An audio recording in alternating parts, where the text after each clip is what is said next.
As a leader, you always hope that people follow your lead. But the truth of the matter is that while there will almost always be an affirmative verbal response, very often the reality does not match the verbal commitment.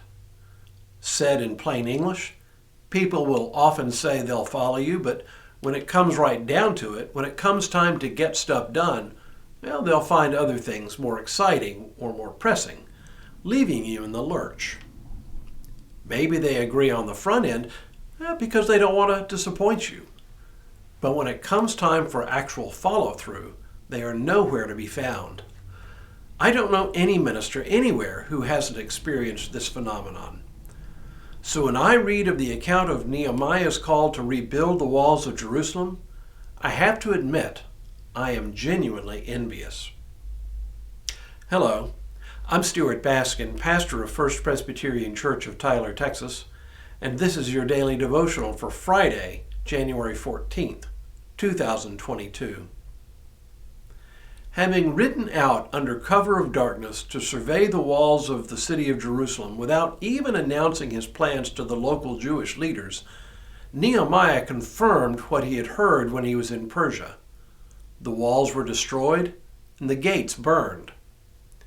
Now Nehemiah gathers the Jewish leaders together and announces a plan to rebuild the walls. The response is immediate and enthusiastic. Here's what Nehemiah says. I said to them, you see the troubles we are in, how Jerusalem lies in ruins with its gates burned. Come, let us rebuild the wall of Jerusalem so that we may no longer suffer disgrace. I told them that the hand of my God had been gracious upon me, and also the words that the king had spoken to me. Then they said, let us start building. So they committed themselves to the common good. Now, as we know, talk is cheap. Just because they responded so positively doesn't necessarily mean they would follow up with action. But in this case, Nehemiah must have been extremely gratified by the response. Let me read just a portion of what happens next. Then the high priest Eliashib set to work with his fellow priests and rebuilt the sheep gate.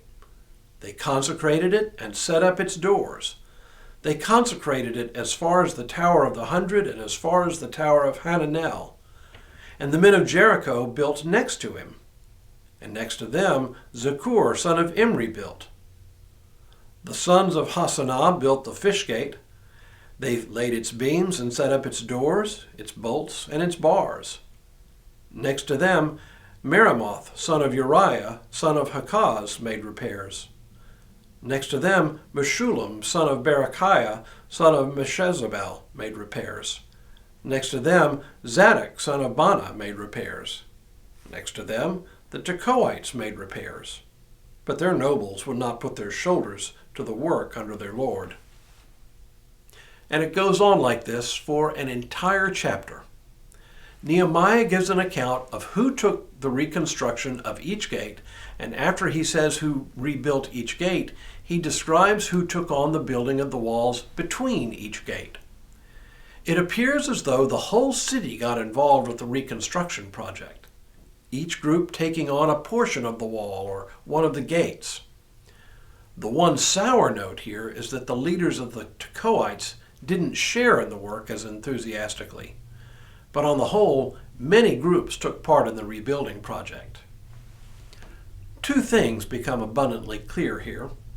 First, the desire to rebuild the walls must have been latent among the people, such that they only needed the right leadership for the project to begin.